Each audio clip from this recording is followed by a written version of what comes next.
भारतीय रेल मतलब बड़ा जानवर। दुनिया का चौथा सबसे बड़ा नेटवर्क है।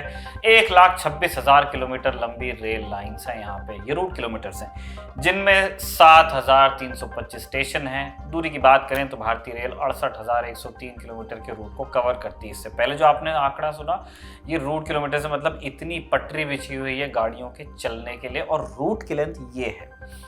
टेक्निकल भाषा में रेल की पटरी के अंदर की तरफ जो चौड़ाई होती है उसे कहते हैं हम गेज।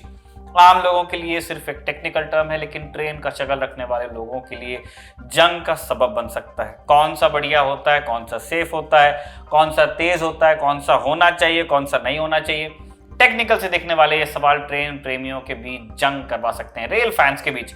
सुनने में अजीब लग रहा है तो सुनिए आज की कहानी भारतीय रेल की। नमस्कार, मेरा नाम है निखिल और आप देख रहे हैं भारत के ऐतिहासिक किस्सों कहानियों से जुड़ा हमारा रोजाना का कार्यक्रम तारीख।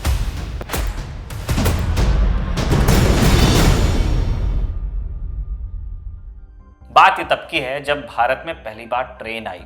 इस बात का श्रेय जाता है British governor general Lord Dalhousie को। अब ऐसा तो नहीं कि उन्होंने खुद पूरे भारत में पटरियां बिछा दी, लेकिन आइडिया उनका था और इसका उद्देश्य भी भारत की भलाई नहीं बल्कि कंपनी के मुनाफे में इजाफा करना था। East India company. बात सिर्फ मुनाफे की भी नहीं थी। इतने बड़े देश में कभी कोई विद्रोह उठता तो उसके लिए जल्द से जल्द कंपनी की फोर्सेस को भेजने के लिए रेल एक ताकतवर जरिया बन सकती थी। तो इसी विचार से डलहौजी ने लंदन के अधिकारियों के पास एक प्रपोजल भेजा। रेल बनाने वाली तब एक कंपनी हुआ करती थी, east Indian railway company, EIR। 1847 में EIR की एक टीम सर्वे करने भारत आई। उन्होंने यहाँ के हालत का जायजा लिया। भारत के हिसाब से रेल के लिए कुछ चीजों का ध्यान देना बहुत जरूरी था, मसलन तेज बारिश, धूप, सर्द मौसम।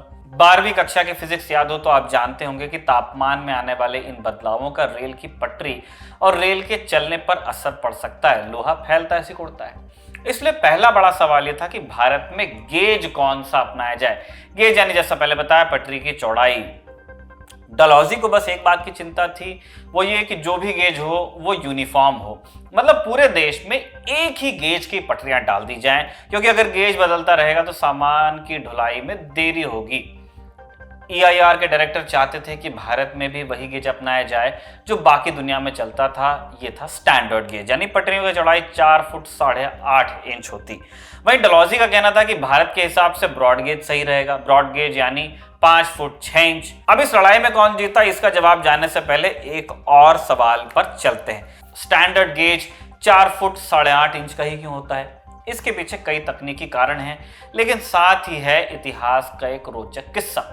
इस सब की शुरुआत हुई घोड़ों के पिछवाड़ों की चौड़ाई से। अब इसके लिए सही शब्द क्या हो सकता है? रेयर, जिसे अंग्रेजी में कहते हैं। दरअसल यूरोप में जब पहली बार रोड्स बनी तो इन्हें रोमन साम्राज्य ने बनाया, क्योंकि उनकी सेना को लंबी दूरी की यात्रा करनी होती थी। लीजन्स उनकी यहां से वहां जाती थी, कहां जाके अटैक करते थे। जब ये रोड्स बनी तब रथ चलते थे जिनमें लगे होते थे घोड़े, 2 घोड़े। जब ये गाड़ियां चलती रोड में, इनके पहियों से एक छोटी सी खाई बन जाती, लीक पड़ जाती, जिन्हें रट्स कहा करते, यानी पहियों से बनने वाले निशान, जिससे रोड में 2 तरफ नालियां सी बन जाती। आगे जाकर जब यूरोप में ट्रामवे बनना शुरू हुए तो उनके लिए बनने वाली वैगन्स, यानी गाड़ियों में पहियों के बीच की दूरी कितनी रखी जाए, ये सवाल उठा। तो इन वैगन्स के पहियों के बीच दूरी 4 फुट 8.5 इंच रखी गई। क्यों? वो इसलिए क्योंकि रोड में जो नालियां बनी थी यानी रट्स, उनके बीच दूरी इतनी ही थी। अगर वैगन के पहियों के बीच अलग माप होता तो पहिए टूट जाते, गाड़ी लड़खड़ाने लगती।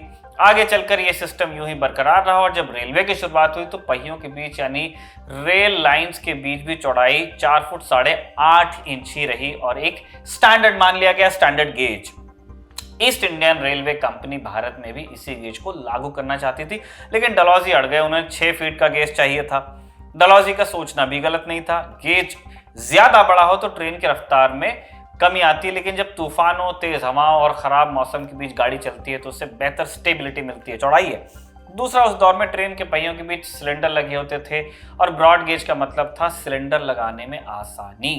डलहौजी ने ईस्ट इंडियन रेलवे कंपनी के सामने बात रखी, लेकिन कंपनी स्टैंडर्ड गेज ही चाहती थी। डलहौजी ने कहा कि ना तुम्हारी न मेरी, 5 फुट 6 इंच पर बात पक्की करते हैं।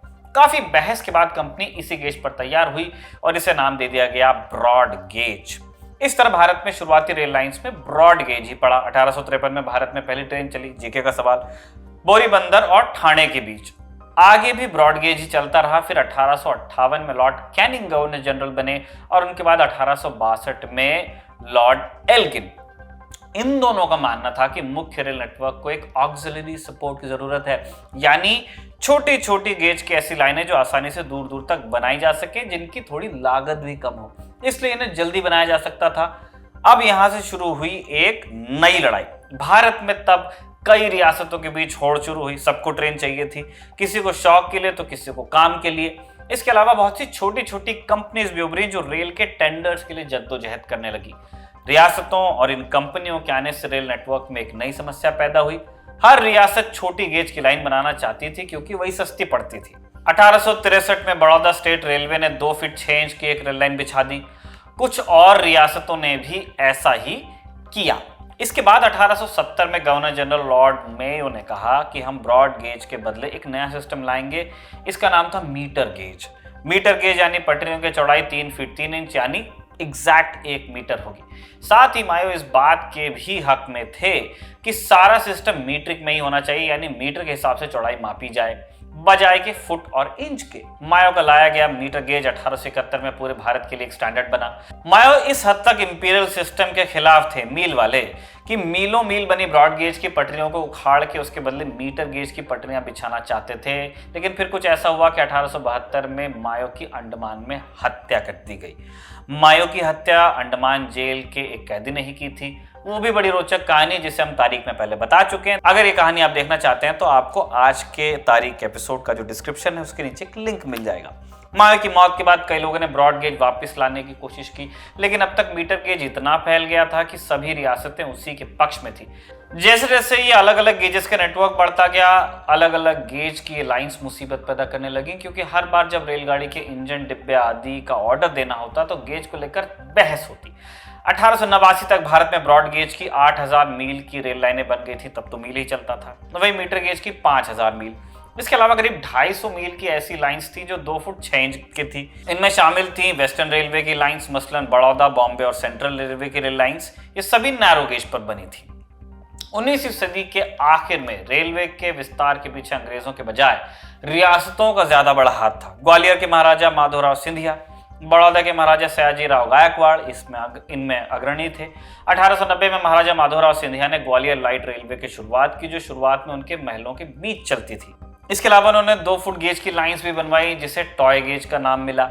ऐसी ही टॉय गेज की लाइन से दार्जिलिंग हिमालयन रेलवे, महाराष्ट्र की मथेरान लाइट रेलवे ये फेमस है। ऐसे ही शिमला कालका रेलवे, कांगड़ा रेलवे जैसी लाइंस 2 फुट 6 इंच गेज पे बनी है। अलग अलग गेज की लाइंस रेलवे का तेजी से विस्तार कर रही थी, लेकिन समस्याएं थी। गेज चेंज होने से ट्रांसपोर्ट की स्पीड में कमी आ जाती थी, क्योंकि आपको दूसरी मालगाड़ी में सब सामान रखना है। सबसे बड़ी दिक्कत होती थी कोयला ढोने की, जो तब ऊर्जा का एकमात्र साधन था। वहीं कई बार गेज का फर्क सुरक्षा के लिए भी समस्या बन जाता। 1880 के आसपास रूस से बढ़ते तनाव के बीच ब्रिटिश सरकार को फ्रंटियर रेलवे की कई लाइंस को ब्रॉड गेज में चेंज कराना पड़ता था। करते करते 1902 के आसपास इस समस्या के हल के लिए इंडियन रेलवे कॉन्फ्रेंस एसोसिएशन की स्थापना हुई, ताकि गेज की समस्या का हल ढूंढा जाए। अगले 2 दशक तक हालांकि कुछ ठोस हो नहीं पाया।